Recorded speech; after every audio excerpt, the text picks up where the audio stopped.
कसे आहात सर्वजण? मजेतच असतात. बघा, राजा आणि सोनम ते गायब होते.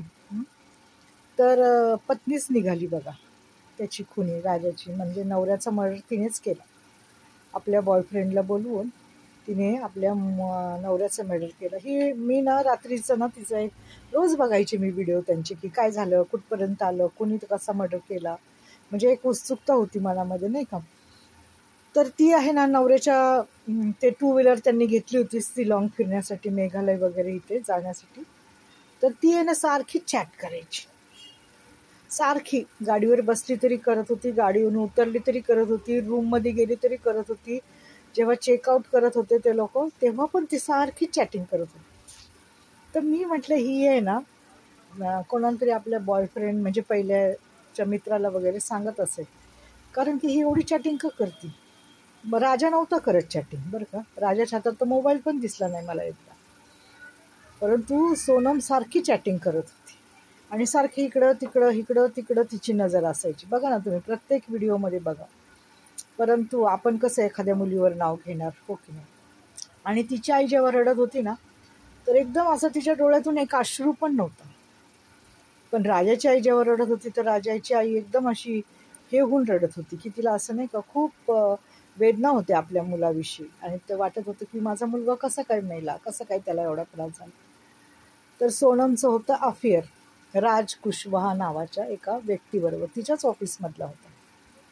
आणि ह्या दोघांनी आणि त्याचे दोन मित्र असे चौघांनी त्याचा मर्डर केला. मग मी बोलते, जर तुझा बॉयफ्रेंड होता तर तू का लग्नाला तयार झाली? तू पळून जायचं होतं. जशी आत्ता गेली तेव्हा तसंच झालं. एखाद्याच्या लेकराला, ज्याचा काही अपराध नाही, त्या लेकराला आपल्या जीवानीशी जावं लागला आपल्या आईबापाला सोडून. तर हल्ली मुली अशा झालेल्या आहेत, माजुरड्या, माजल्यात. बॉयफ्रेंड करतात आणि आईवडील त्यांचं आपल्या इज्जतीसाठी लग्न लावून देतात. तर अशा मुलींना माझं एकच सांगणं आहे की तुमचं जिथं प्रेम आहे ना, तिथंच तुमची काशी करा ना. कशाला तुम्ही लग्न करता 4 माणसामध्ये डामाडौलात आणि एखाद्याच्या मुलाचा मर्डर करता. हल्ली बघा मुलींचं ना कॅरेक्टर फार खराब झालेले. लग्नावाल्या बायका असू द्या किंवा बिगर लग्नाच्या असू द्या, ह्यांना बॉयफ्रेंड लागतात, ऑफिसमध्ये आपल्या संगती काम करणारे मित्र लागतात. आणि मग त्यांना जर आपण म्हटलं ना, म्हणजे आई वडील किंवा नवरा म्हणतोच की नको करू बाई, काही कशाला तू चॅटिंग करती, कशाला तू बोलती, तर त्या आहे ना नवऱ्याला भांडतात आणि नवऱ्यावर उगीच संशय घेतात खोटा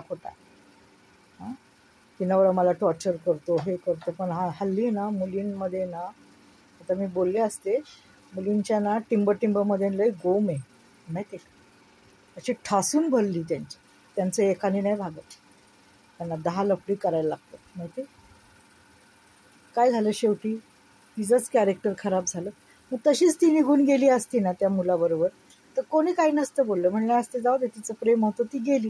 तिने लग्न पण केलं, नवऱ्याला पण मारलं. अरे काय तुझं शी, असं असतं का बाईपणाला काळीमा फासला तिने बाईपणाच्या नावाला, माहिती. आणि मी रोज पाहत होते तरी पण मला असं पण मी म्हणायचे जाऊ दे, चोरीच्या ह्याने झालं असेल. आजकाल सोनं फार महाग झालेलं आहे, चोरट्यांनी त्यांना लुबाडलं असेल. परंतु ती त्या आपल्या बॉयफ्रेंडकडे गाजीपूर कुठे तिथं निघून गेली आणि मग रात्री 1 वाजता धाब्यावर आली. आणि धाब्यावर येऊन तिने आईला फोन केला. आणि आई आता काय बोलते, आई म्हणते हे समजण्यापेक्षा ती मेली असती तर बरं झालं असतं. शेवटी आई वडील पण जवळ नाही करत वाईट लेकरांना, ते पण त्यांचा धिक्कारच करतात. एवढं मात्र खरं आहे, माहिती आहे का. वाईट लेकरू कोणालाच नको आहे आजकाल हल्लीच्या जगामध्ये. आणि न ऐकणारे लेकरं. जर तुझं प्रेम होतं तर तू निघून जायचं होतं. कशाला राजाचा बळी दिला, ते पण एवढ्या लांब नेऊन. शी, काय बाई असेल का, बाईच्या जातीला काळीमा आहे ती, माहिती. अशा मुली बघा, मुलांनो तुम्ही लग्न करताय पण अशा मुलींपासून लांब राहा.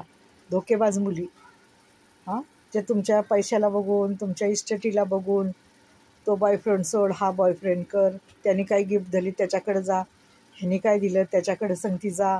अशा असंख्य मुली आहेत जगामध्ये. धन्यवाद.